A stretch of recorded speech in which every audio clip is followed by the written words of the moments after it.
Old age doesn't kill us.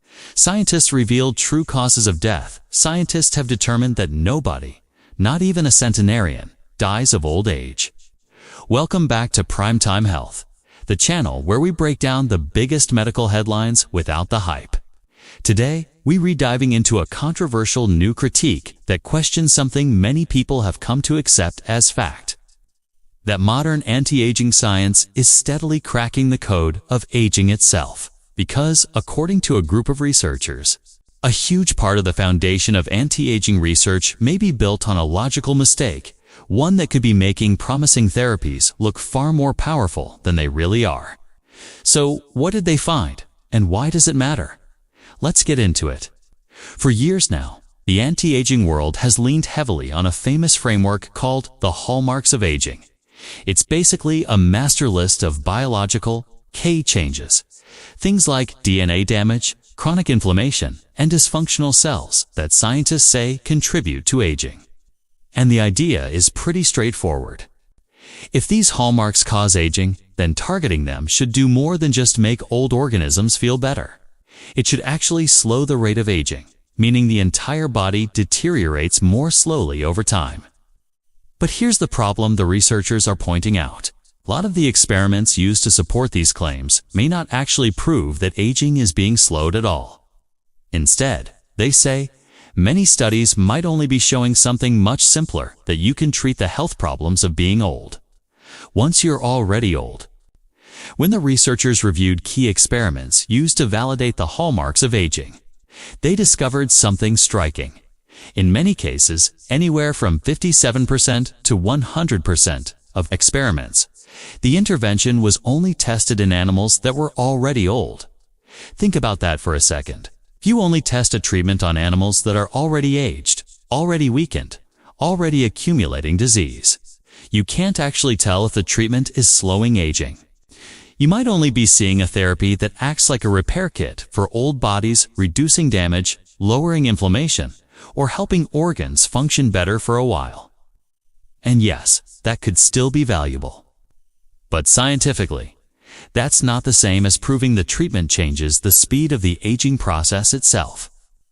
The researchers argue that too many studies accidentally blur this line, treating aging-related disease and calling it aging modification. Here's the key distinction they're making. Slowing aging would mean preventing decline from building up in the first place. It would mean an animal's whole body stays younger for longer, and the risk of multiple diseases drops because systemic deterioration is happening more slowly. But treating symptoms of aging might just mean helping old animals function better, even though the aging process is still running at the same speed. It's the difference between changing the slope of decline versus just boosting someone who's already at the bottom of the hill. And if most research only treats animals once they're already old and frail, it becomes extremely hard to prove which one is happening. Now, in the smaller set of studies where scientists did include young animals, the results created another complication. The researchers pointed out that in the studies involving both young and old animals, the treatment helped young and old animals equally about 72% of the time. And on the surface, that sounds great, right? But here's what it suggests.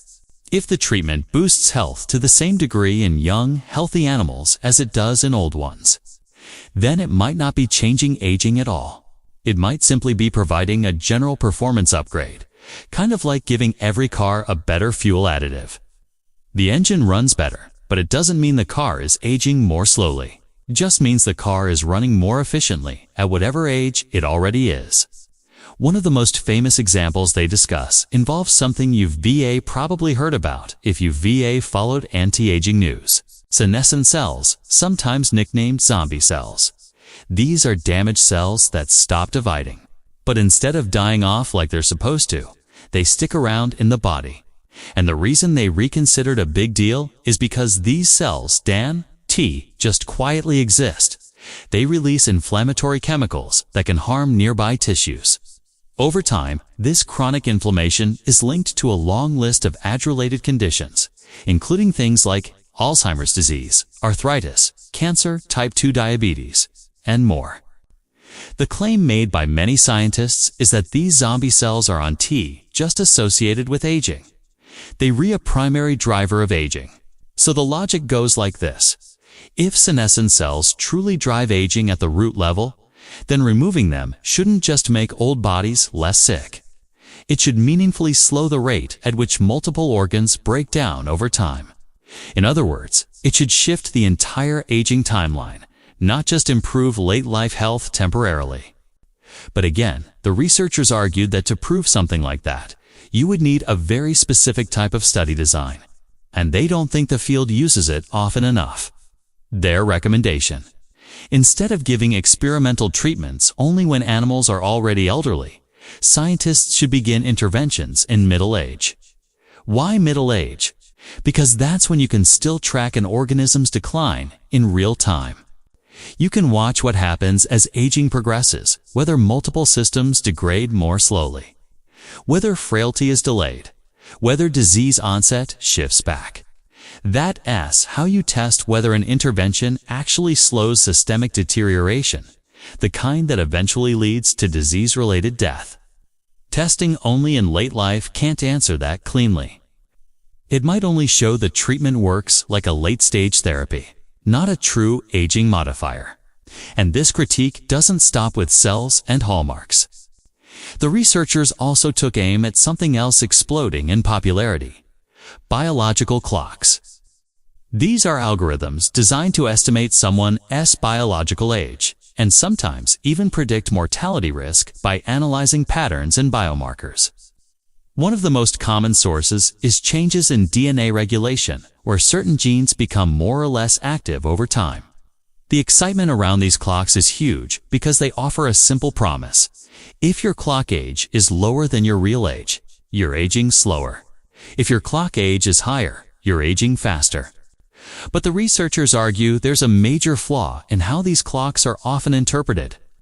They say clocks mostly track biomarkers that change alongside aging, not necessarily the mechanisms that cause aging, and that matters. Because improving a biological clock score might mean you've changed a signal of aging, without changing the underlying process. It could be like lowering the temperature reading on a thermostat, without actually fixing what's overheating the system. The number improves, but the real problem may still be running underneath. And taken together, the researchers' message is pretty bold. They're not saying anti-aging research is fake. They're not claiming all interventions are useless. They re-sang the logic used to prove aging modification often isn't strong enough, and that the field has a habit of confusing three different things: treating diseases of aging, making old organisms temporarily healthier, actually slowing the pace of aging itself. Those are not the same. And until researchers design studies that can cleanly separate them, it may remain unclear which therapies are truly changing how fast aging happens versus which ones simply improve function in already aged bodies. Outro Primetime Health. So here's the bottom line. If a treatment only helps when an animal is already old, might still be helpful, but it doesn't automatically mean aging was slowed. To prove aging is being modified, scientists need to study interventions earlier, track decline over time, and measure outcomes that reflect true systemic aging, not just symptom relief. And when it comes to biological clocks, improving the score may be encouraging, but it shouldn't be treated as proof that the underlying aging process has changed unless the evidence is rock solid. Thanks for watching Primetime Health, and I'll see you in the next one.